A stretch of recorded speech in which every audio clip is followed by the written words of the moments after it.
باللہ من الشیطان الرجیم بسم اللہ الرحمن الرحیم۔ آج بروز پیر ہمارا مذاکرہ ہے اسلامی آداب کا۔ تو اسلامی آداب میں سے پچھلے پیر کو ہم نے مجلس کے آداب بتائے تھے کہ مجلس کے آداب کیا کیا ہے، اور آج کے اس مجلس میں ہم مذاکرہ کر رہے ہیں چھینک اور جمائی آنے کے آداب۔ چھینک آتا ہے، جمائی آتی ہے بندے کو، تو اس حالت میں کیا کرنا چاہیے، سمجھ آ رہی ہے؟ تو حضور اکرم صلی اللہ علیہ وسلم نے فرمایا، جب تم میں سے کسی کو چھینک آئے تو اس کو چاہیے کہ الحمدللہ کہے۔ سمجھ آ رہی ہے؟ کیونکہ بندے کو جب چھینک آتی ہے اس کی ایک شکل عجیب سی بن جاتی ہے۔ اس وقت اگر وہ شکل اسی طرح رہ جائے، جس وقت آدمی کو چھینک آتی ہے اس وقت بندے کے ایک عجیب سی منہ چہرہ عجیب سا بن جاتا ہے۔ اگر وہ اس وقت رک جائے، اس کا منہ ویسا کا ویسا رہ جائے تو کتنا عجیب لگے گا۔ اور بھی اس کے بہت سارے فوائد ہیں، اس سے راحت مل جاتی ہے دل کو، اور اسی طرح اور رگوں کو، جسم کے اندر ایک تازگی سی آ جاتی ہے۔ تو جب چھینک آئے تو اس کے اوپر الحمدللہ کہے کہ یا اللہ تیرا شکر ہے کہ مجھے چھینک آئی۔ اب چھینک کے بعد جو بندہ بیٹھا ہو، جو ساتھی اس کے ساتھ بیٹھا ہو، تو وہ اس کو پھر جواب دے دے۔ تو جواب میں اس کا ساتھی کہے گا یرحمک اللہ۔ کیا کہے گا؟ ہاں، تیرے اوپر اللہ کی رحمت ہو، آپ پر اللہ پاک رحم فرمائے۔ تو یہ اب جب اس کا ساتھی اس کو یہ جواب دے دے کہ یرحمک اللہ، تو اب اس بندے کو بھی دعا دینی چاہیے اس بندے کو۔ تو چھینکنے والا پھر یہ دعا کرے کہ یہدیکم اللہ ویصلح بالکم، یہدیکم اللہ ویصلح بالکم۔ کیا پڑھا؟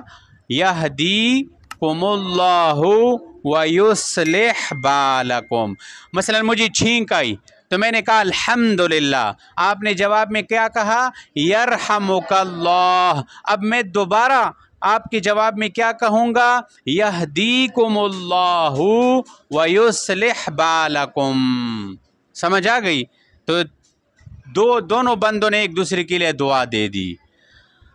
اسی طرح ہمارے پیارے نبی پاک صلی اللہ علیہ وسلم کو جب چھینک آتی تھی تو ہاتھ یا کپڑے سے چہرہ مبارک ڈھانک لیتے تھے۔ اپنے چہرے مبارک پر وہ چادر یا کپڑا یا ہاتھ جو ہے یوں رکھ لیتے تھے۔ سمجھ آ رہی ہے؟ تو جب بھی چھینک آئے تو اپنے منہ پر ہاتھ رکھنے چاہیے۔ اگر آپ کے پاس رومال ہے تو رومال رکھے، لوگوں کے سامنے اس طرح نہ کرے کہ آپ کا منہ کھلا ہو۔ اس چھینک کی وجہ سے بعض لوگوں کے منہ سے تھوک نکلتا ہے۔ سمجھ آ رہی ہے؟ تو آپ کے سامنے دوسرا بندہ بیٹھا ہو اور آپ کو چھینک آئی، آپ کا تھوک سارا جا کے اس کے منہ پہ گرا تو جھگڑا ہوگا۔ تو دیکھو سنت میں کتنی خیر ہے۔ ہاں، ویسے بھی یہ بری بات ہے کہ لوگوں کے سامنے چھینکے اور اس وقت آپ اپنے منہ پر کپڑا یا ہاتھ نہ رکھیں، یہ بری بات ہے۔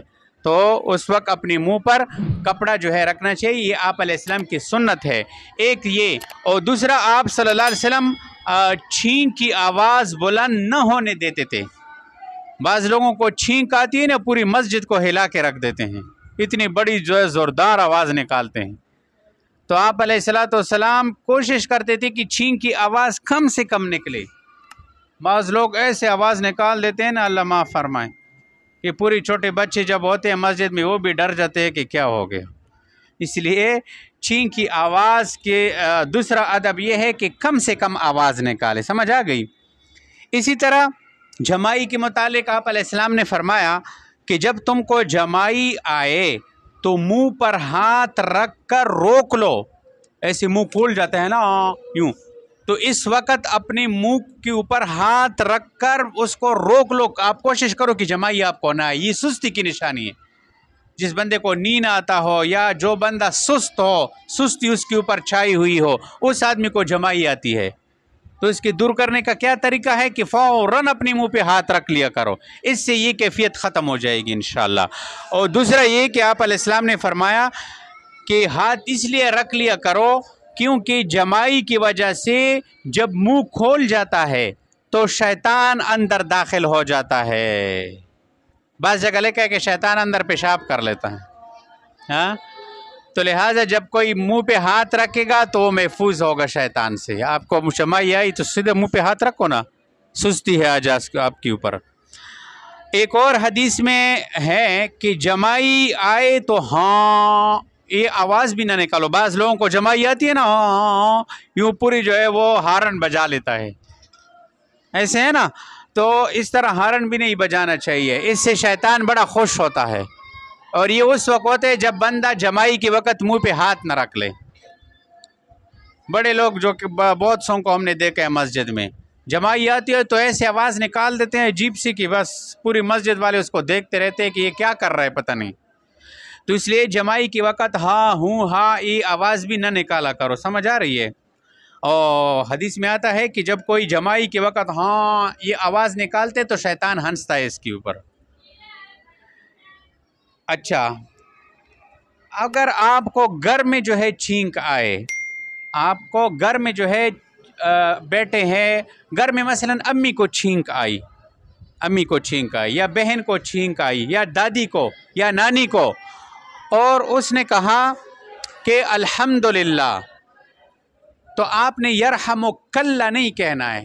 کاف مرد کے لیے آتا ہے، کاف زبر کا یہ مرد کے لیے آتا ہے، کاف زیر کے یہ عورت کے لیے استعمال ہوگا، تو آپ نے یرحمک اللہ نہیں کہنا ہے، یرحمک اللہ۔